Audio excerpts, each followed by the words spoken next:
এমন এক বীর যার কথা শুনলে শত্রুপক্ষ যুদ্ধক্ষেত্র থেকে পলায়ন করত। এমন এক বীর যার কথা শুনলে শত্রুপক্ষ যুদ্ধের আগেই পরাজয় স্বীকার করে নিত।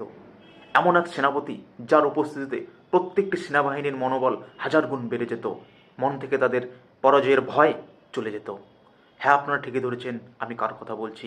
বিশ্ব মহাবীর চিলারায়ের কথা। যিনি রাজা হওয়ার যোগ্য ছিলেন, সমর্থ ছিলেন, ক্ষমতাও ছিল, কিন্তু তিনি রাজা হননি। একজন সেনাপতি হিসেবে সারাটা জীবন কাটিয়ে দিয়েছেন বড় ভাই নরনারায়ণকে রাজা হিসেবে রেখে।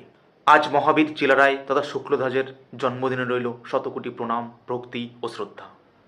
চিলের গতিতে তিনি আক্রমণ করতেন বলে তার নাম দেওয়া হয় চিলারায়। এমন কোনো তরোয়াল নেই যে তরোয়াল তাকে আঘাত করতে পেরেছে, এমন কোনো বর্ষা নেই যে বর্ষা তাকে বিদ্ধ করতে পেরেছে।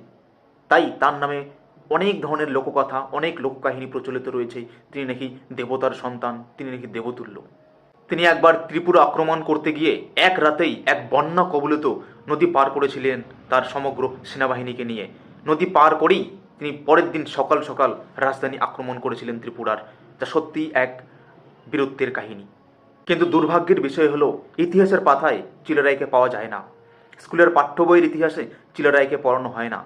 এত বড় একজন মহান বীর হওয়া সত্ত্বেও এই চিলারায়কে অবশ্যই পড়ানো উচিত। তাই সরকারের কাছে একটাই আবেদন, চিলারায়ের ইতিহাসকে যেন পাঠ্য বইয়ের মধ্যে ইনক্লুড করা হয়।